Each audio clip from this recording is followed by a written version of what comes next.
Hey everyone, welcome back to the Luminous Arts Podcast. Today I'm talking with Sofia Aronov, an Italian experiential designer and new media artist living and working in New York City.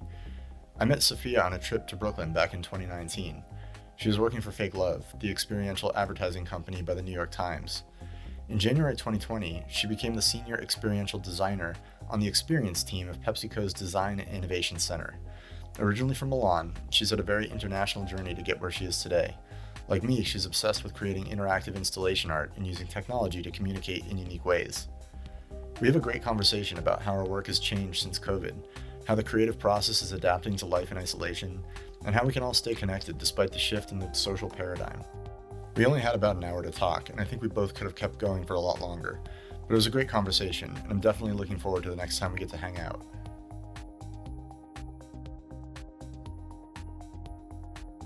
So we don't do ads on this podcast, and we're not sponsored by anyone.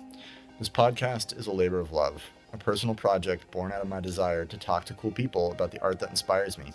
That being said, it's made possible by the work that we do at Digital Ambience. I want to bump our new product line again, because I think it's a genuinely useful resource to other new media artists trying to make technology-based artwork. The premise is simple. We've taken the best examples of the tools, fixtures, and software that we've used and created over the years for one-off installations and made them available to you to use on your own projects. Our new site isn't really an online shop, although there are products and a shopping cart. It's a place to specify customized iterations of the solutions we provide, choosing options to create the perfect building blocks for your projects, whether that's pixel mapping software, LED controllers, or finished fixtures. Of course, we've got your back when it comes to design and engineering. Check it out at digitalambience.com/products. And thanks for listening.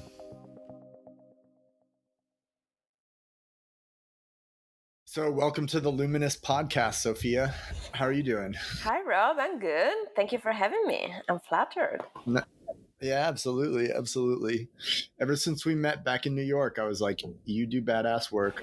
I would love to do a podcast episode, because that's actually when I was first starting the podcast. I think I told you about it. Nice. I was like, I have this idea for a podcast and blah, blah, blah. And you have done so many cool episodes since that point. That's so cool. It goes very well.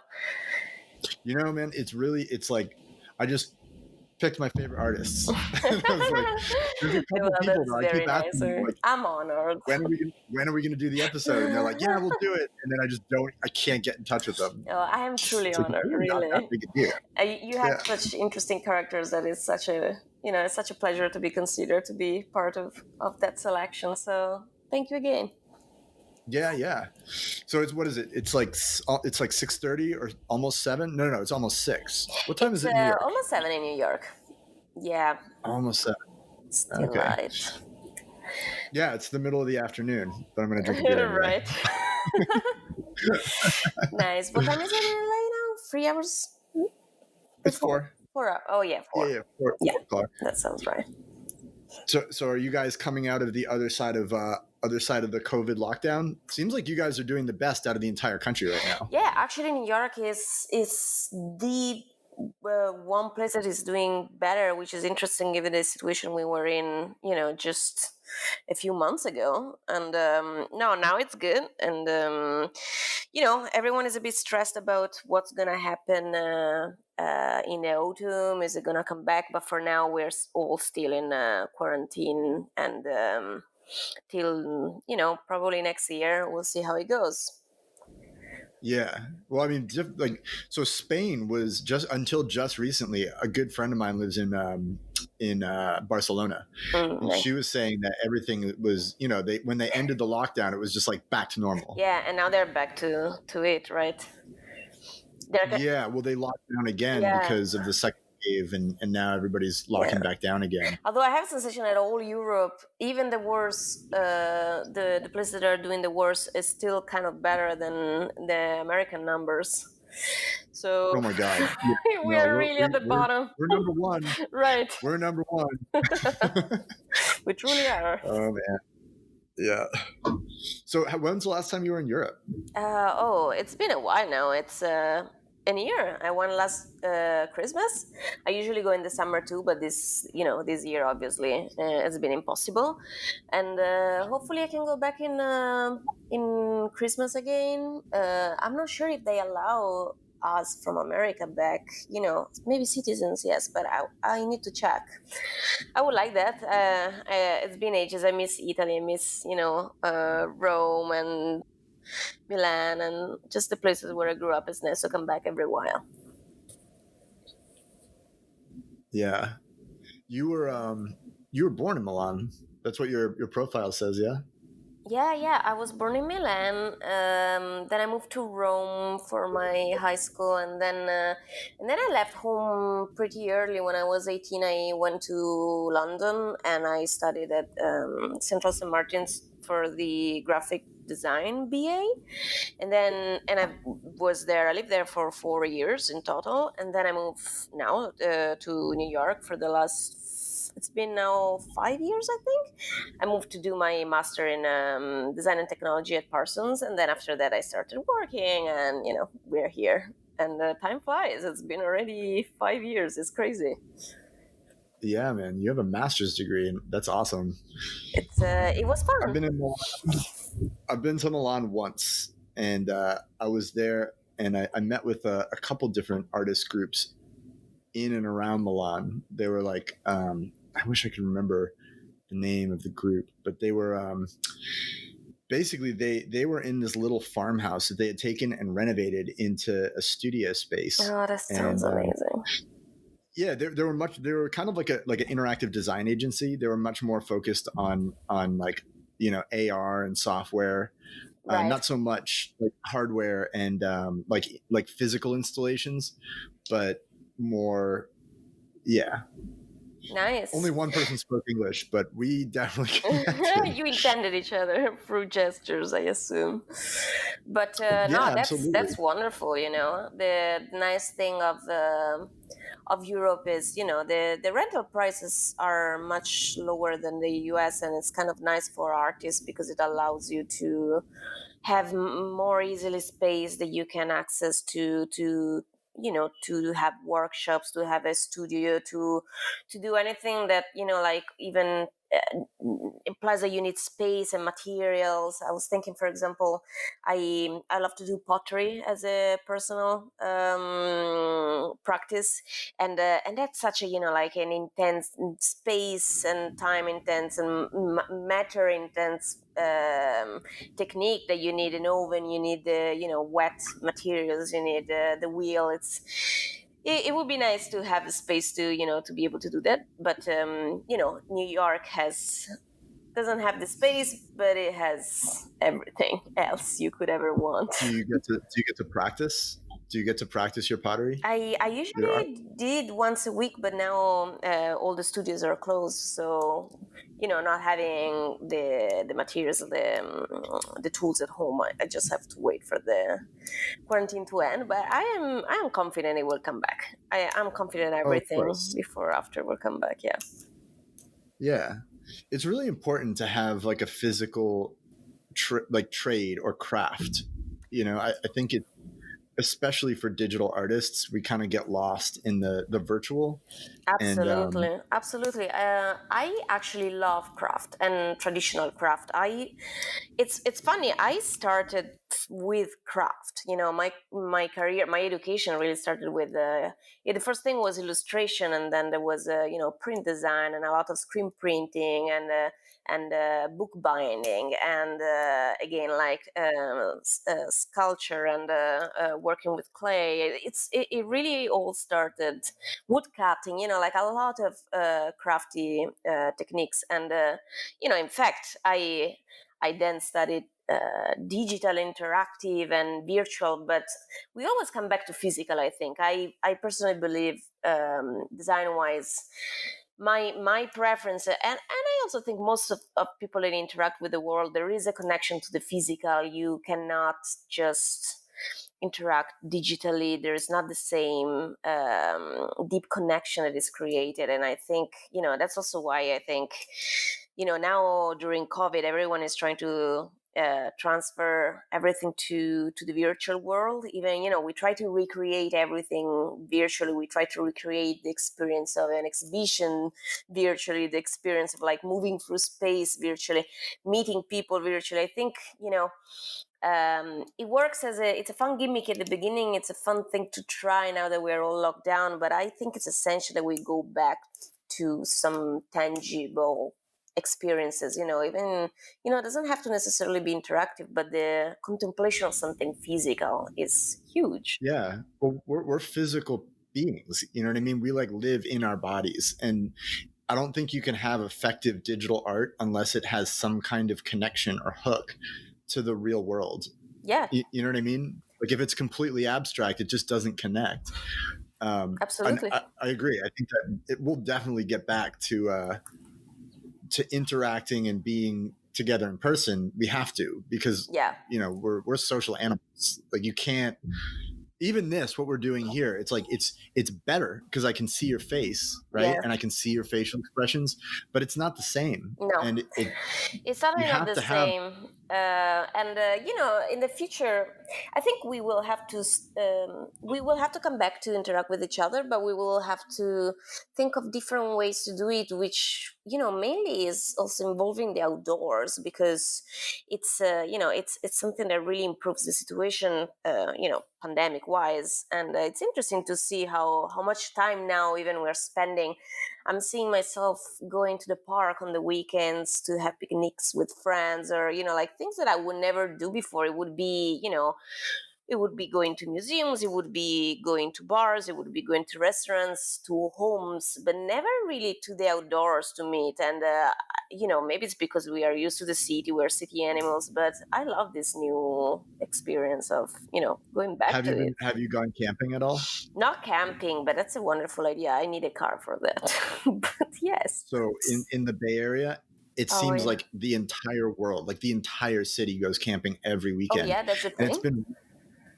it's been really nice because the last 3 weekends I've been out in like the middle of nowhere, nature. Nice. This weekend was actually the biggest group that I've gone with, and we were all outside. We all we were taking as much precaution as we could, social distancing and masks and not sharing meals. But it was like seven of us, and we were all together. And we went out to this place called Bowman Lake, which is way out it's kind of around Donner Pass, like on your way up into Tahoe, to the middle of nowhere. Yeah. And when you first get off the highway, you get off into this area called the Emeralds, which are these beautiful pools. And there were like 1 million people there, and they had kind of trashed the woods, and it was disgusting. That's horrible. Yeah. Oh my God. But Bowman Lake is way out past, and you need a 4x4 with high clearance to get there. But it was so refreshing to just be out by a lake with no one there, and just being outside. So you managed to find a lake without people in the end? Oh yeah. Yeah. I'll send you a link to it. It's in the middle of nowhere. Like you have to drive for over an hour on this really intense dirt road to get there, and it's a beautiful lake, very remote. Nice. That must be wonderful. But see, like the scene that you describe of like these emerald pools full of people trashing everything, it's it really makes me think, because we we're craving the outdoors, we're craving the return to nature, but we are not respectful really in the way we interact with it, which is it always surprises you, but it's so you always expect it. It really reminds me of, I don't know, have you seen Mad Men? Oh yeah. I love that show. So there is an episode in Mad Men which I think is one of the best scenes of the whole show. I know what you're gonna say. That scene stuck. When they like fling all the picnic trash. Yes, they go, Dawn and the family go for this very idyllic, little picnic in the park, in the woods, and they have their little tools for the picnic, and they have the cloth, and it's a beautiful scene. And then as soon as they're done, the wife Birdie takes the towel and just shakes it in the air with all the trash falling on the grass, and they come back home. That's it. It's funny because when you see something like that, it seems so obscene, right? It seems like it's almost like somebody did something just like completely culturally unacceptable, Yes, which it is. it And I is. was looking at what was happening this weekend with these people who were trashing this area, and I realized it's very much a cultural thing, like not necessarily like nationality, but it's very much like, did you grow up around nature? Right. Is appreciation of nature part of your culture, like your personal culture, Sure. Yeah, right? Like it's what such a good value? point. It's that's also a role that design could take, which I think is interesting. It's how can we teach, we have to be outdoors now with the pandemic. How can we teach people through design to, to learn how to be in the outdoors and to understand why it is, just terrible to trash like that. And the Well, fact. digital art is a communication medium, and those messages, if you can find a way, especially in like in personal work, where you can kind of say whatever it is that you want to say, that's an excellent message to spread right now. Yeah. um, Yeah, absolutely. Appreciation and how to be outdoors in a respectful way, because it's almost like if you're out there and you're trashing it and you don't really, you're treating it just, you're not getting the benefit of being outdoors. It's like being in nature is all about this kind of reverence of nature, Yeah. where you're yeah. It's And the if you're trashing it, you're missing the point. you're totally missing the point, and also it feels like as humans, at least people that trash, it's as if they could not grasp fully the concept of eternity, the concept of like the fact that piece of plastic that you just threw on the ground is going to be there for eternity.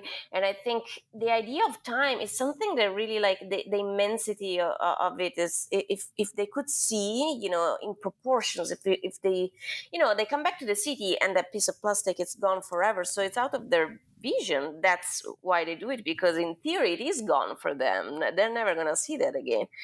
And Well, that's part of the flaw of the human animal, right? It's like we have this very narrow view, and it's hard for us to conceptualize things long term. Like it's hard for us to conceptualize like yeah, amounts of time that span beyond our lifetime. That's why global warming is such like a hard yeah, thing for us to like take seriously, because it's like, yeah, it's a problem, but it's a problem like I'm not going to be 30 there. years from now, whatever. Right. Yeah, we're small beings. Absolutely. Yeah. Well, I mean, and all you just, I think the best thing you can do is to try and live in a way that gets past those like irrational, instinctual human instincts. Yeah. Yeah, it's hard, it's rare, and we'll see. Maybe we will learn, with this new situation we have to live in. Hopefully. Yeah. So you when you were in London after Milan, you went to you got your bachelor's in London? My bachelor's, yes. Yeah. It was quite an experience. It was my first time out of home for a long time, and of course I barely knew English, because in Italy we study English since we did the first grade. It's we constantly studied, but we studied with Italian teachers first of all, which changes everything, and you kind of repeat the same basic commands, almost like by memory. You don't really internalize it. You don't have the chance to have dialogues and stuff. So once I got to London, the hard thing, it wasn't too much the understanding professors, for example, in school, but it was about after school, when it was socialized through jokes, for example. That was impossible, understanding what they were saying for the joke, but also the humor of the joke, the very dry British humor. That was another very new thing British to me. humor is hard. Yeah, it is. It's hard. So it's so deadpan sometimes. They'll say Yes. they'll throw out jokes with just like a straight face. And you'll be like, "Is that a joke?" I don't know. It did. It really took time. Well, Yeah. the cool thing is, it was St. Martin's was, at least I think it still is, like 60% international students, which was wonderful because really you didn't feel inside the school. You never felt like a foreigner. You felt like you were the majority. I think English people probably felt like a minority in there. What was the school? Central St. Martin's is called. It's part of the London College of the Arts, University of the Arts, and it's very famous, particularly for fashion. It's it's like the mecca of fashion students, but it has some incredible facilities and teachers for graphic design, which is what I did, and moving image. That was my specialty, my major, if you want. And I had a wonderful time. That's cool. London's a great city. I have a lot of friends who live in London, and there's a lot of new media arts that is happening in London. Right. That's fun. Did you work at all out there? Or? No. Actually, it's funny. I would have stayed in London, but then I was applying to two different masters. I applied to Parsons, and I applied to this other very good college called the Royal College of London, which is just for masters. And sadly, they rejected me there. So I got instead I got accepted to Parsons, and I got ready to go there. I made my visa. I packed, everything was done, and then at the very last minute, literally like a month before moving to America, the other university got back to me telling me, Sofia, like, where are you? You never answered us. Are you coming? And and that was like, it was really like heartbreaking because my first choice was, I was happy in London. I really liked it. I wanted to stay there. So, and I loved that college. So when they told me, oh, there was a mistake, you were never rejected, we were just waiting for your answer, it was a moment of like, it was really like a big pivot in my life. You had to, it was. How did you miss it? I don't understand. Oh, they just sent me a rejection by mistake. They said I was rejected, but then I wasn't. But it was too late when I discovered it, and I kind of like, I was forced to come to New York, and thank God, I'll tell you, because I think it's I had an unbelievable experience in New York. Incredible, the people, the design world, the city itself, and if I just stayed in my comfort zone in London, maybe it would have been just fine, but it wouldn't be the same. I would have grown much less. I would have been stuck in habits. While once again, getting out of your comfort zone, it really paid off, and I'm very happy I did. That's such an important concept. Like I feel like COVID, right, for a lot of people, me included, has been an exercise in like dealing with sudden disruption, and I like it. Yeah. I like it when you're out of your comfort zone, you grow as a person, and it makes you like discover new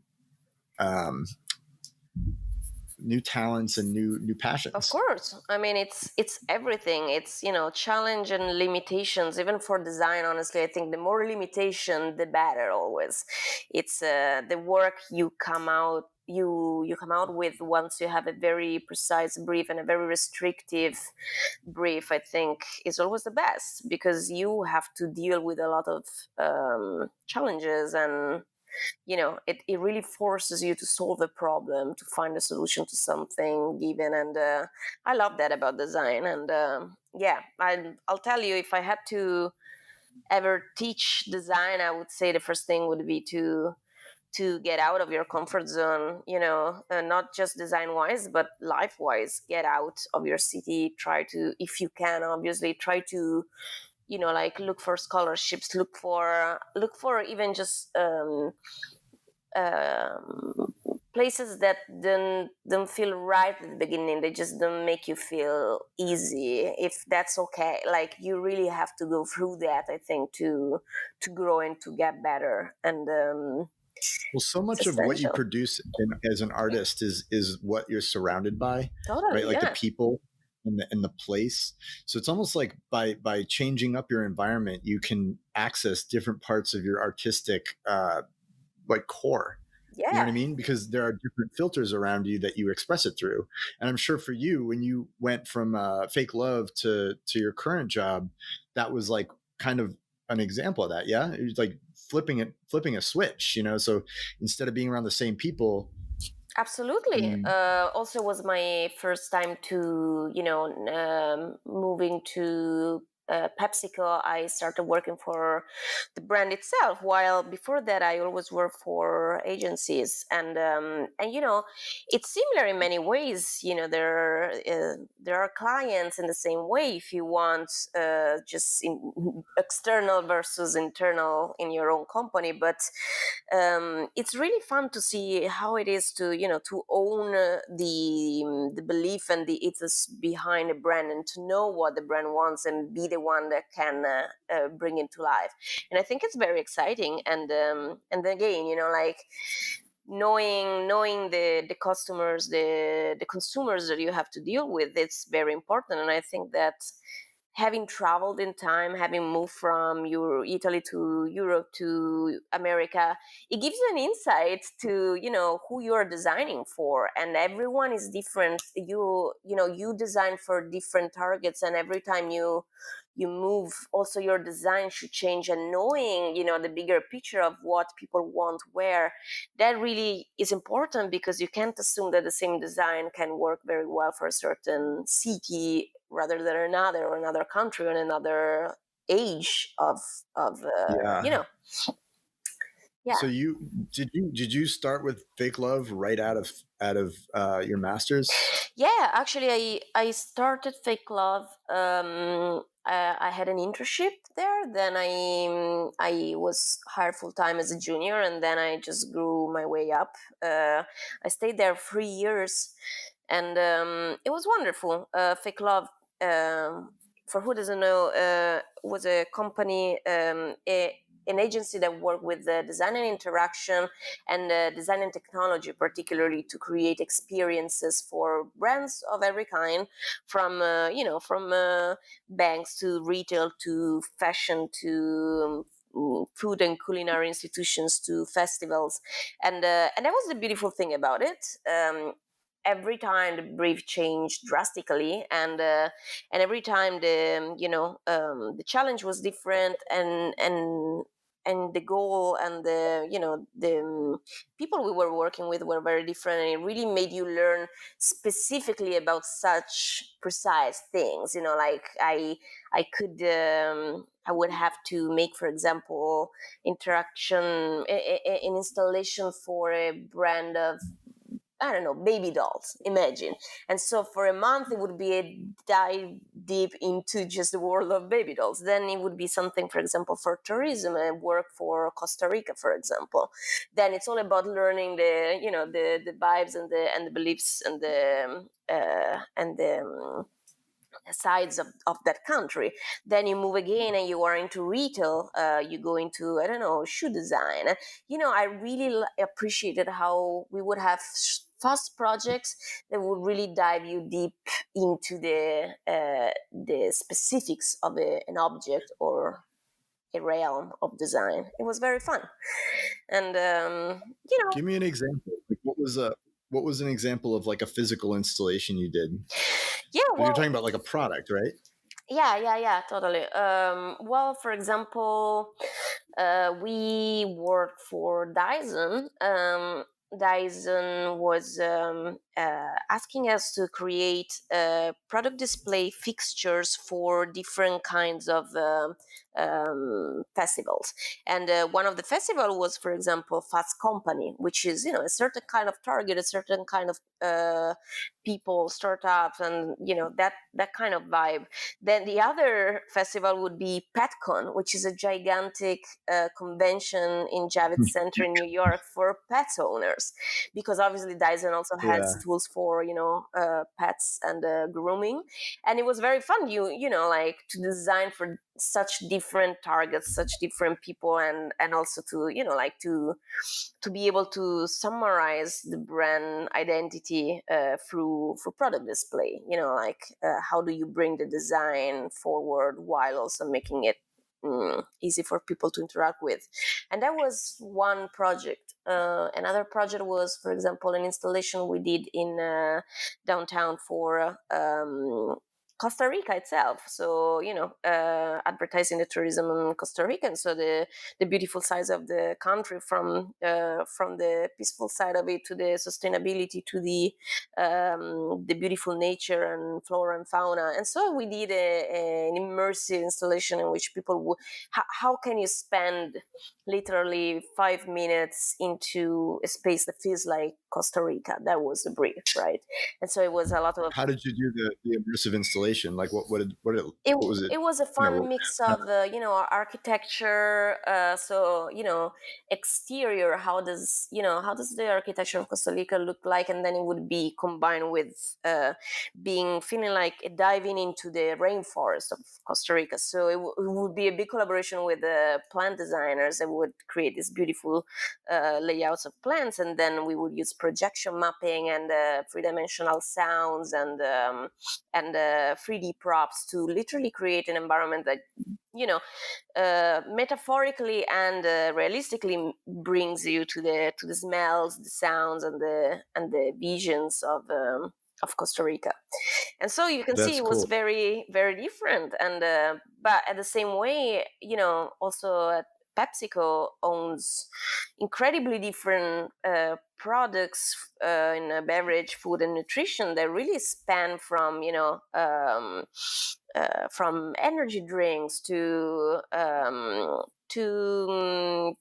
adaptogens drinks to chips to the oats, and every single product has a different target, and so a different vibe and a different message and a different feelings behind it.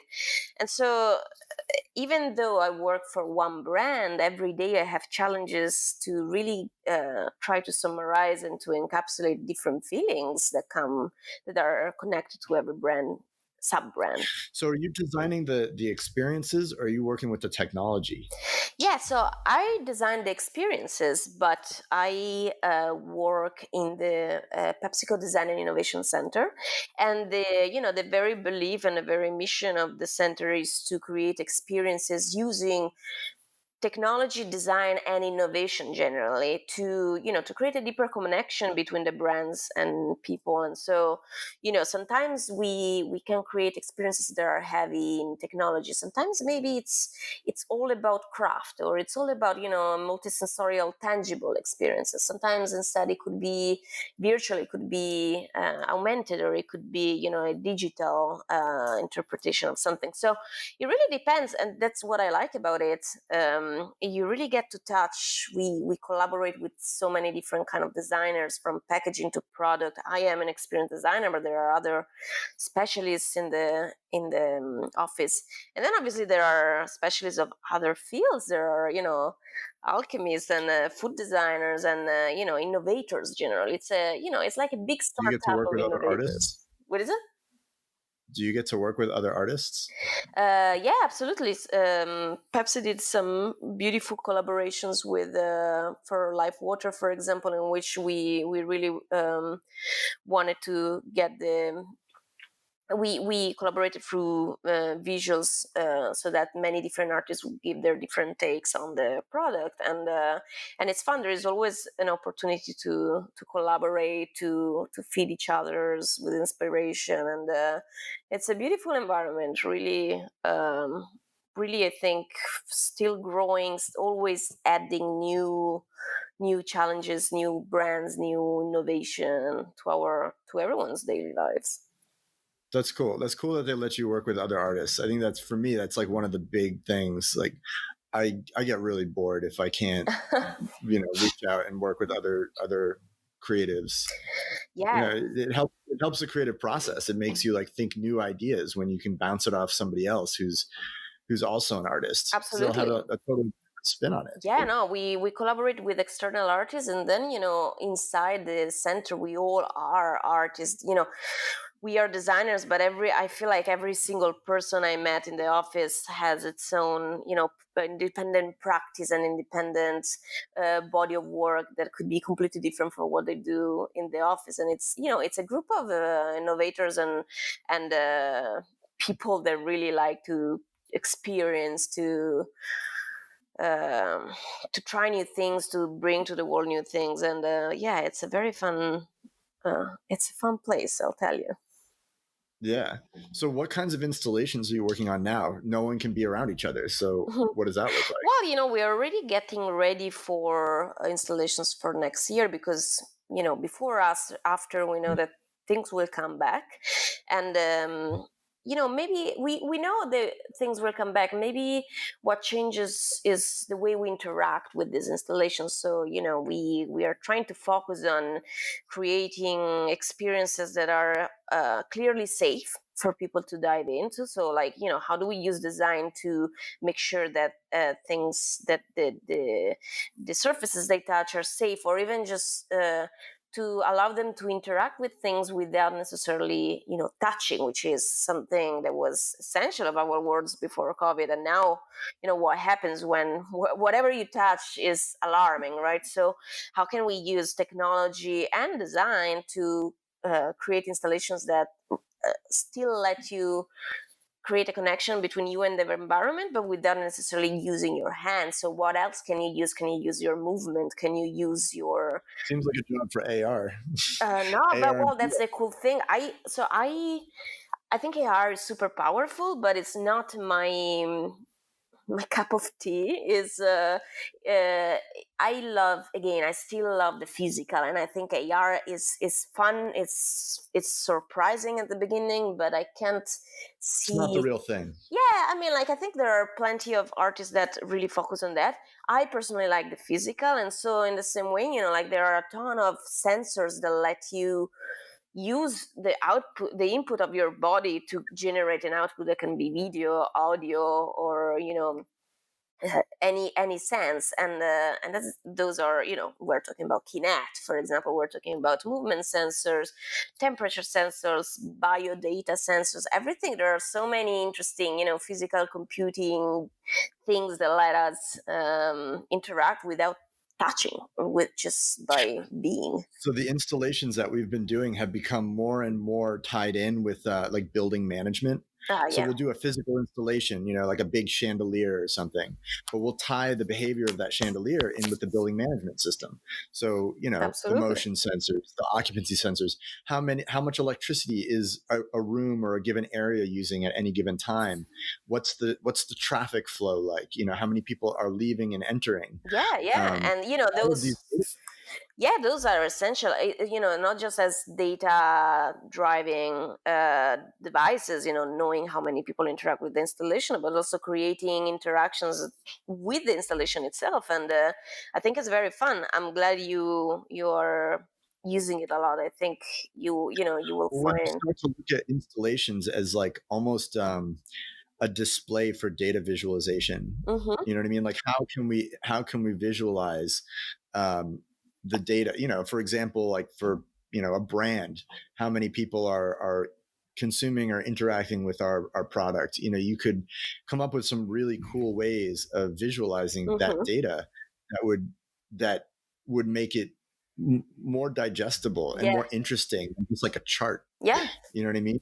If it's like a physical installation, it could be used to display that information in some cool, creative way. Absolutely. I You know, mean, design to display data is another incredibly powerful tool. It really reminds me, the best example I can give you right now that is so tangible is, I don't know if you went on this website that I heard about from many friends, so I had to visit it myself.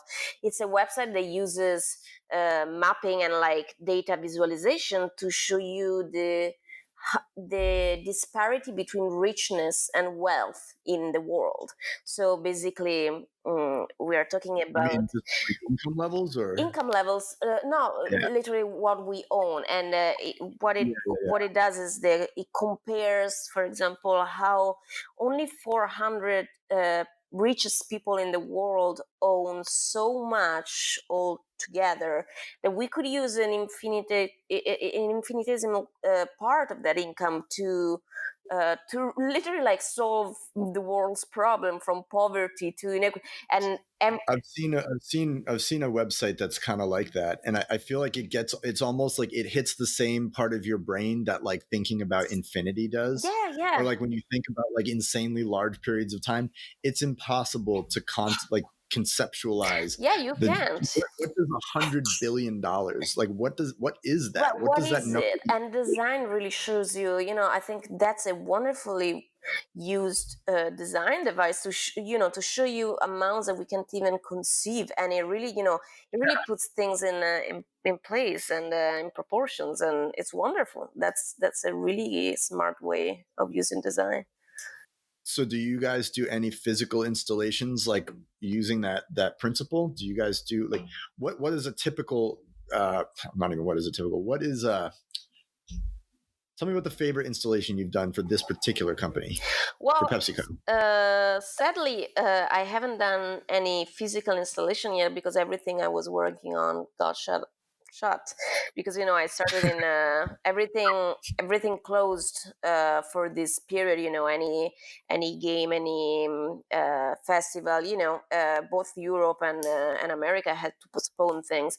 So I worked on things that we will do next year, but I can tell you about previous projects that span from like the Super Bowl to Milan Design Week to You get to do a lot of projects in Europe. yeah, I particularly do because I work in the global team versus North America. So it's my precise department works with Europe and around the world rather than North America. Although it's in the end it's flexible, but yeah, it's fun because you get to work with other cultures and other countries and international teams. It's nice.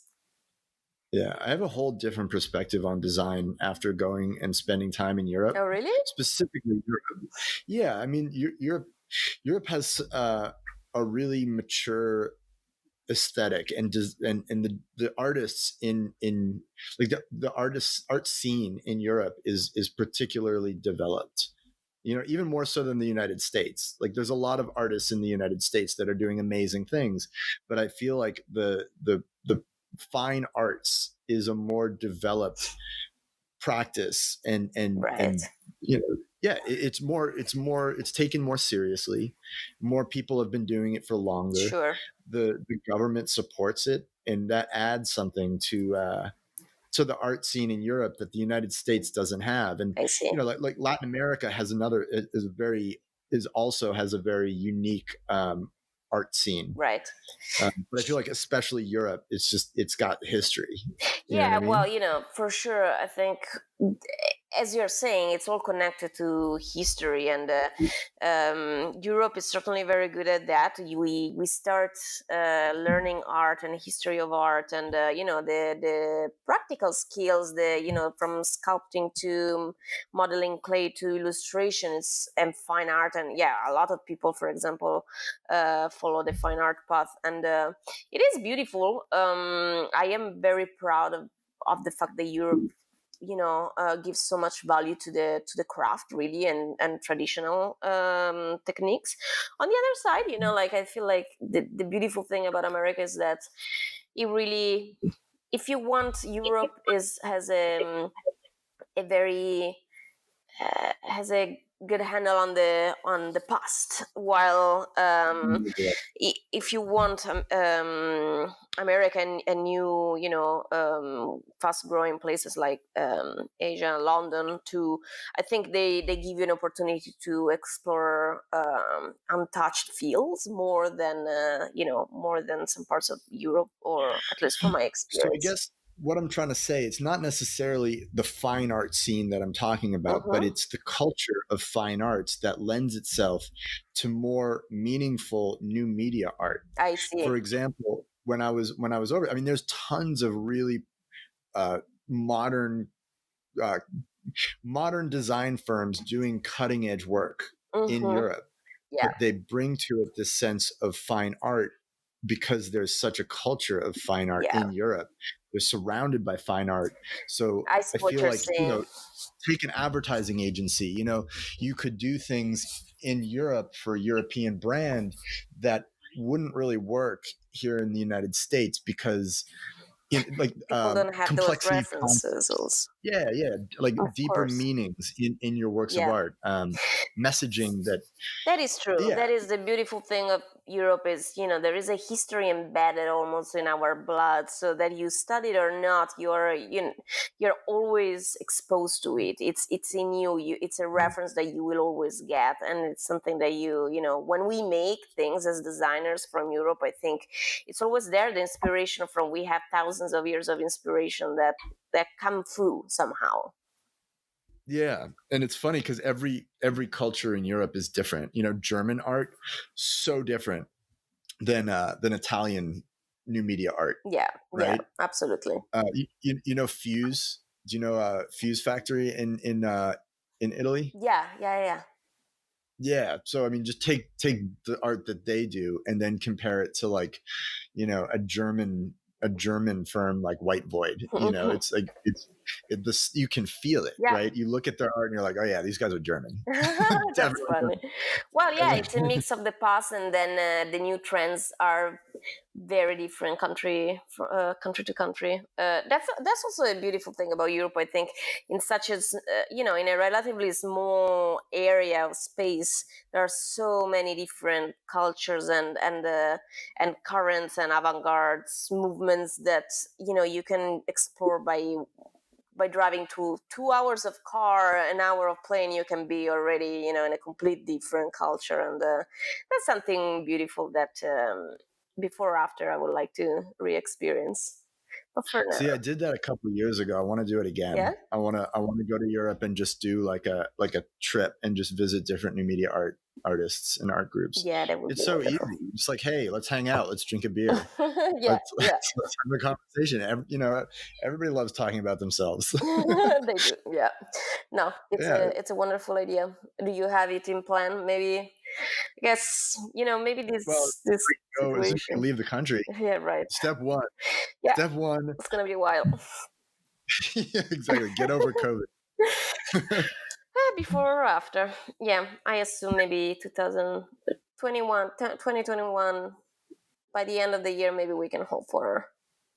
We've got projects going on actually down in Central America and the Caribbean, and we've got to go down there. So I might have to go down and just do the quarantine. That's quite risky. Central America right now, it's doing as bad as New York was doing 2 months ago, I think. No, or if the places we're working on are pretty isolated. They're like islands, so that sounds not wonderful, so much though. Just to go down there, it's like you have to go and then you have to sit in a hotel for 2 weeks. Yeah, that is the problem. Start working. So it's not like you can just go fly there for like a week, do your job and leave. It's like, no, everything is longer. You need patience. Yeah. It's something that we didn't need as much before COVID. Now you have to wait a lot. Yeah, absolutely. Where's the next place you're traveling? Do you know? Well, I wanted to go to Japan for a long time, and I've never been. And I think that probably be one of the first trips that I do once this is over. And nature, probably. I miss that. I miss, the mountains in Italy. It's been a very long time and I didn't go. And now that I'm stuck in a city for a long time, I think, you start realizing, you start craving it. Yeah. I was in Tokyo last year, and I had like a really interesting experience. I started in Tokyo, then we went up north. We did skiing. While I was in Tokyo, though, I got to hang out with this. That was his name, Toshiaki. Mm-hmm. That's right, Toshiaki, and he uses dichroic filters to make like these physical sculptures in. All over Tokyo. Nice. But he's an older guy and he's like really established. Talk about a culture of art. I feel like the artists that I met in Tokyo were so distinct. Do you know what I mean? It was like they bring the same attention to like perfection of craft that they that's like Japanese culture. Absolutely. And they bring that to their art. That's their history too. Yeah, man, his art was so precise and so cool. I gotta send you pictures. Nice, it's really cool. I'll link to it. Yeah. Nice, and you got to meet him. I was just gonna say, if you go to Tokyo, I'll introduce you. Thank you. We love that. That's how. Yeah. That's the fun thing of being in a. Even though we are in New York and LA, I think we are really in relatively small communities of artists and I'm designers. in San Francisco. Thank you very Oh, San much. Francisco, forgive me. LA is a totally LA, different no, thing. yeah, not exactly the perfect. No, LA is great too, man. I have tons of friends who are crushing it in LA. Yeah. LA Would is you a live great there? city. No, I No, did live fine. there for about a year. At the end of my concert touring stage or whatever, that I lived there for about 1 year. Oh, I mean, like, would Um, you live there in not, LA? I would not live there again. I don't think. Is it what is I it feel like, the traffic, the distances? you know,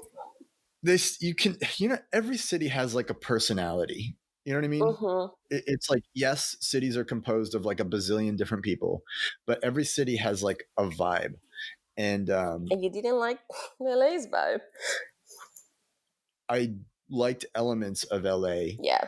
but I don't think I would live there. It's like, it's an amazing city. It's just not my city, Yeah. Yeah. and there's a lot of reasons. There's like traffic was involved.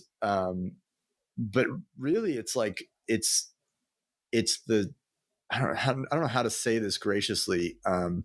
There's a sense of ego that permeates LA Mm, that I don't I really hear you. vibe. Yeah, I heard this from many people. It's the sense of, I Yeah, don't know, almost a sense of it's like a entitlement. I'm not sure. I superficiality, see. right? Yeah, And don't get me wrong, that exists everywhere, but I found it very more there. prominent in LA. Like, if I was gonna sum up New York City in, like, New York City is hardcore. Yeah. It's fast. People are going, they're moving. That's like the personality of New York Yeah, City. and a bit And rough. there's amazing things about New York. Yeah. And and again, I love New York City. It's just not my city. I think San Francisco is an amazing city, but San Francisco is not really my city either. Yeah. I live in Berkeley. It's a very different vibe. San Francisco's cool, but it's like, it's a little pretentious. It's a little pretentious. I haven't So, lived in any of the two. I would like to see. I don't know. I have a sensation by after moving so many times, I think I could be fine in any city, and it's a nice feeling. It's like, you got to find your people. yeah, but also there, people keep moving now. Also with COVID, you realize how people keep relocating, and it's I don't know that there is my city or the city where I feel like I belong. Everyone is scattered around my people, so I kind of like Me also the too. idea of being, on not being necessarily attached to a city in a vinculating way. Yeah, no, I like that. And I also think that the future is all about like transnationalism, Yeah. right? Where you have skills. You're talented, right? And you could live wherever you want. You could do jobs wherever you want. And you could have a job in New York, and then you could go and I guess you're working for a company now, but if you wanted to, you could gig wherever.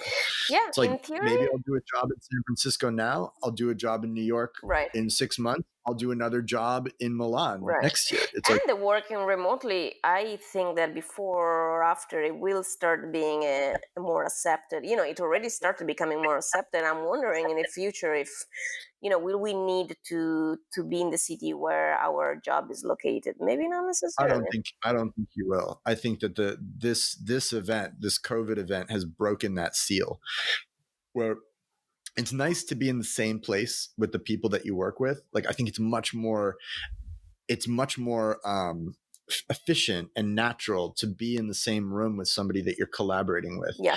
But just like this, we can have conversations no matter where you are. Yeah. And you can share ideas, and you can, especially for the new media arts, you can share assets. If you're not working on something physical, if what you're working on is programmatic or we are in an age in which we are so much helped by media. We can do anything we want and live on the other side of the world. I must say, I think, I don't know, I like I like sides of this. I think it can be stressful to when you have to deal with the distance, when you have to brainstorm and stuff. But also, it can give you a certain comfort of like falling into your zone when you really have to focus on something design wise. It's being on your own can help. It can give you a sense of focus sometimes that So are you working in your house? I'm Are you currently in my stuck in your house. house? Yeah. Yeah. Does that get a little bit oppressive you or know monotonous? it can be oppressive. It's what is oppressive is the missing of the it's a repetition, and you miss the possibility of anything happening, like even just when you exit your house and you walk to work or you take the underground, something could happen, something unusual, something that changes your mood in any way. If you stay at home, there's not much that affects your life. It's hard to bring novelty and excitement. You have to work harder for it, I guess. Yeah, it's the monotony. I found that working at home, working where I live, the key is getting out of the house at Yeah, least once a day, if for no other reason than to move your body. Because absolutely. Yeah. the way that if I sit in a chair for all day, Oh my god. my Yeah. brain stops working. And I've been very much into like exercise during the pandemic, and it's like it's changed everything. It's like you are, it's mind body. Yeah. Yeah. If you are not healthy in your body, there's no way to be healthy in your mind, Yeah, it is and vice beautiful. versa. It gives you a sense of relief after the exercise that I didn't feel, I didn't know about. Now that I got addicted, I keep hearing people saying, like I'm addicted to the gyms. I don't think that will ever happen to me, but it's good. I like it more I'm than before. addicted to You running are? There you go. a little bit. Teach Yeah, me and how it's to funny get because I'm not addicted. really. I've never been a good runner, but it's the endorphins. Yeah, It's when you run, it does something to your brain, man. It makes you feel really it is high, really physical, good. for sure. Yeah. Are you able to get outside in New York and like run around or like go and like how do you Yeah, maintain? I actually, I mean, I do. I go for runs. I really like to walk now. I really like, not being able to take the underground now is safe, but it would be better to avoid it. So the more you walk, the better. And I really like the idea that you wherever you have to go, you have to reach it walking, and it's beautiful. And New York is starting to be less desert. People are out. New York is beautiful to wander around because you really meet every street changes, every neighborhood is different. I think that's the beauty of living here. But yeah, Are you in Manhattan or are you in Queens? Where are right you? now I'm in Manhattan, and You're in Manhattan. yeah, and I'm next to the bridge, so it's pretty easy to go to Brooklyn too, and it's fun. It's beautiful. You see, when I am on the bridge, I always see the skyline, and I'm like, it's beautiful. It's given for granted now that I'm here for 5 years. I don't think about it anymore, but always remember the first time I came to New York for tourism, and the feeling of it is incredible. And I think we have to remember those feelings. Once we get used to things, we have to remember the feeling we had the first time we saw it. Well, it's easy to take things for granted and fall into a Yeah, routine. yeah, it really I is. think that's like part of the monotony. Yeah, exactly. That's why travel is so important. Yeah. Then you get away from it, you come back, and you're like, oh yeah, this place is crazy. I love this place. Yes, yes, you're right. Yeah, yeah. I want to come visit New York Yeah, when please. we can travel again. This would be I wonderful. got a lot of friends out there, and I I want to come. Yeah, I would love to have our next podcast possibly in person. That would be wonderful.